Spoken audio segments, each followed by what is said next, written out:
And speaking of decent-sized tourneys, we got Duffo's Youngling versus Lade's, Protest Guy's Red Ridley, a.k.a. Red Halberd. Yeah, and especially, I mean, like, this is kind of a preview of what's to come in the upcoming money match events. Oh my goodness, is that it? That's it. Lade closing out with a nice jump read with his Nair, and that Nair just doesn't care where you are. It's there. I'm actually personally excited that Pro Tips picked up Ridley just because I know a lot of people probably won't play Ridley too much just because of how kind of awkward he kind of seems.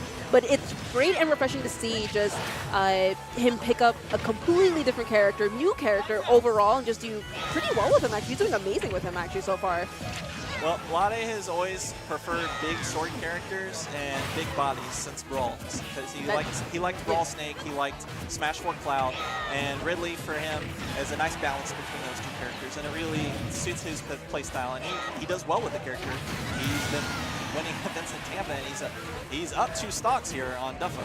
And Duffo is not a bad player by any means. He's very smart, very reactionary. Definitely someone I would favor in this matchup traditionally. So that's just more credit to Lade's streak in this game so far. Yeah, because in this matchup, Youngling should actually, on pen and paper, should actually do pretty well. Dare is a great tool to keep Ridley from trying to anti-air you because, one, it hits really hard and it sends you up flying, and you can use it to challenge a lot of stuff. But at the same time, Youngling has a lot of great spacing tools with Boomerang, and especially his arrows. His arrows are actually very good for negating approaches, too. Seconds of stuff. And right now, we're seeing Duffo struggle to close out the stock. It's both a combination of Lade's ability to just keep an eye out for Youngling's setups, and also Youngling's innate struggle to just pick up those setups organically. And Lade should close out the stock with that command grab there, but nice DI. Oh my goodness. And we're gonna see another disrespectful down air by and a nice 3-stock to start this off. That was actually really clean Ridley play.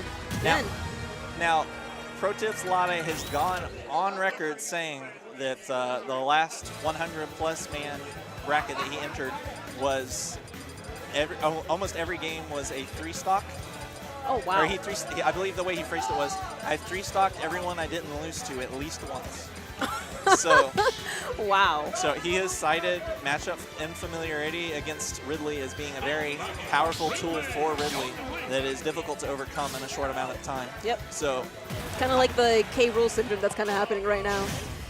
Yeah, it's just not something that you run into at first and then pick apart instantaneously, because Ridley's advantage state is very powerful, and you can't just pick apart a character's disadvantage state when their advantage state is so strong. And a player with such strong, smart, careful neutral is Lade. But if there's anybody who could, Duffo is definitely one of them. This man is smart. Oh, he's smart and definitely very patient too, especially in Smash 4 with his Little Mac play. Oh, yes. You have to be very patient to play that character overall, and he reads very well, and he knows exactly when to go in for kills, which is nice. But unfortunately, that is going to get that stock taken off. Pro Tips is doing really well, edge guarding him and just giving him off stage. Yeah, the thing here is that Ridley has hitboxes that can outrange and counter-hit these sword hitboxes. And in addition to that, Ridley is both capable, and then Lade is exceptional at reading these jumps. And it's just letting Lade leverage his recovery against Duffo, because Duffo is very happy to jump in. And you're going to see him jump again here, just like that. And that's where Lade's reading it, and he's just going to hit it every single time. And oh, sorry. What we would like to see from Duffo here to combat this is to just be a little bit more patient. And speaking of patience, that was nice. Great capture from the forward smash there. But the one thing that I'm noticing that Duffo is doing, that Pro Tips is taking really advantage of, is that he is recovering low. And the thing is that I feel like Duffo needs to try his hardest to recover a little higher, just because Pro Tips is just taking advantage of that. That's how a majority of the stocks have been getting taken away, is because he's recovering low. And I know, like on Smash 4, like on pen and paper, like recovery low is probably the best thing you can do. But in Ultimate, you kind of have to mix up your recoveries options a lot more than you do than in forward, which I'm noticing. See there, he kind of recovered high. He was like, wait, I'm not going to recover low because it's probably going to go bad again. So that was great on Duffo's part.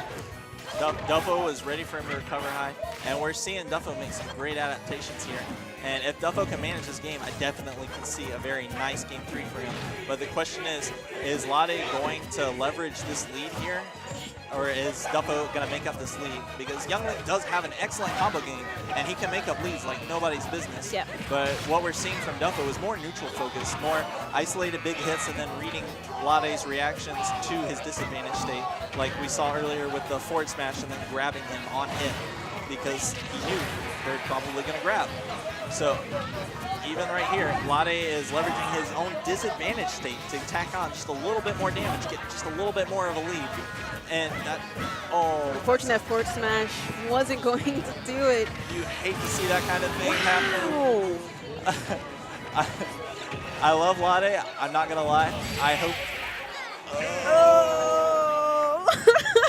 I mean, he had in his defense, he had an extra stock. So I'm pretty sure he's like, you know what, let me try to go for it. It kind of worked, but. That was rude as all hell. Let's call a spade a spade. That was rude.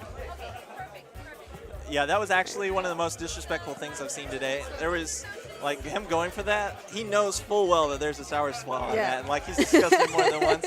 He had that full stock, but that was basically him saying, even if I drop this stock, you're not going to close out this game. That's the fact that he immediately went for the freshman 2 stock as soon as he responds. That was just that was some unpleasantries from Lade's perspective.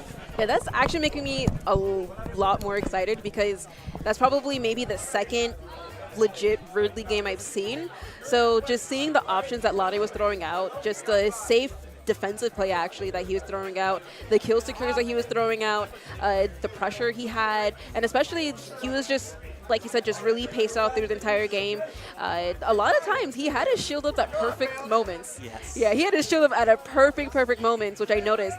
But I'm actually, this is kind of like a good insight of what's to come for that money match. Yeah. I'm so excited for that. You have no idea. Oh, I'm paying my rent with the money matches. Or side by side went off of that money match. Don't So worry. I got to know, how much do you have?